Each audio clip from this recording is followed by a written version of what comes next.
Bonjour à tous et bienvenue à Catch Club.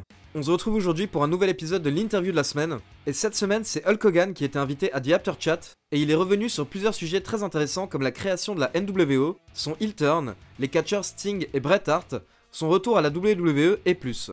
Pour info, j'ai également traduit une interview très rare de l'Undertaker hors personnage. Il faut savoir que l'Undertaker effectue très peu d'interviews, mais il vient d'en effectuer une où il revient sur plusieurs sujets, donc cette vidéo devrait sortir samedi après-midi. Et si tout va bien, dimanche vous aurez un nouveau top 10. Et d'ailleurs les top 5 et top 10 seront de plus en plus fréquents, car c'était la base de la chaîne, donc je vais à nouveau me tourner vers ça et vous en sortir de plus en plus fréquemment. N'oubliez pas de liker la vidéo, de vous abonner à la chaîne et de cliquer sur la petite cloche pour être informé de la sortie de toutes les vidéos dont je viens de vous parler. Allez, c'est parti pour l'interview du Hulkster. Le journaliste demande à Hogan sa version rêvée de la NWO, ce à quoi Hogan répond.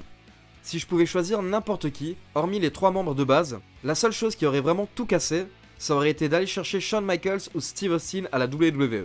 Ça aurait vraiment changé les choses, et en plus Ted Turner, le propriétaire de la WCW à l'époque, avait largement l'argent pour le faire. Puis concernant son heel turn quand il a rejoint la NWO en 1996, voici ce que Hogan déclare. Le fait de tourner heel, ou devenir méchant, Eric Bischoff m'a rendu fou avec ça pendant plusieurs mois. Je venais de quitter la WWE pour rejoindre la WCW, où après avoir battu Ric Flair et remporté le titre, j'ai commencé à me faire huer. J'étais perdu.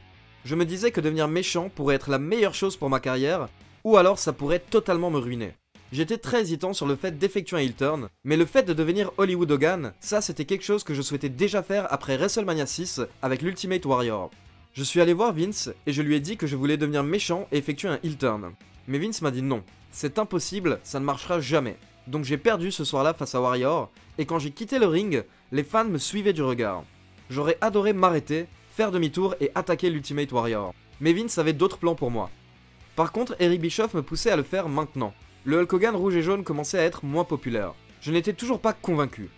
Puis j'ai vu Scott Hall et Kevin Nash arriver à la WCW. C'était tellement frais et ça avait l'air tellement réel. C'était comme si deux catcheurs avaient changé de camp et envahissaient l'autre compagnie. Je me suis dit waouh, je ne peux pas passer à côté de cette mine d'or, c'est parti, je suis avec vous. Il faut savoir que comme Eric Bischoff n'était pas certain que Hogan allait être présent à Bash at the Beach 1996 et effectivement effectuer son heel turn, il avait demandé à Sting d'être le plan B si Hogan ne venait pas. Le journaliste demande à Hogan son avis sur ce plan B. Non, ça ne l'aurait pas fait. Sting ne l'avait pas en lui. Moi, je voulais être méchant. Je voulais être le mauvais garçon. Sting n'avait pas ça dans son cœur. C'est un mec bien, gentil. Il est tout le temps gentil avec tout le monde. Puis Hogan raconte ce que Vince lui a demandé lors de WrestleMania 18 pour son match face à The Rock. Vince m'a dit qu'il voulait que je retourne au Hogan rouge et jaune. J'étais très étonné et je lui ai répondu que je n'ai pas ces vêtements avec moi. Il voulait envoyer quelqu'un les chercher, mais je lui ai expliqué qu'ils sont rangés chez moi en Floride et qu'ils sont introuvables. Donc après WrestleMania, j'ai dû prendre un avion pour rentrer chez moi, chercher mes anciennes tenues, puis retourner dans l'avion direction Raw. Enfin, le journaliste lui demande pourquoi sa rivalité avec Bret Hart à la WCW n'a jamais pris, ce à quoi Hogan répond. On a essayé mec, on a tout essayé. On lui a donné la ceinture, je l'ai laissé me battre. J'ai lutté contre lui plusieurs fois, mais il n'était plus au top physiquement. Je ne me rappelle plus exactement, mais il était blessé. Tout ce que je sais, c'est que Bret Hart est arrivé, la WCW l'a payé énormément d'argent, tout allait bien, je le mettais en avant et le laissais me battre, il était champion. Je ne vois pas ce qu'on pouvait faire de plus. Vraiment, je ne sais pas, j'abandonne sur ce coup-là. Voilà, c'est tout pour cette interview du Hulkster, alors que pensez-vous de ces déclarations?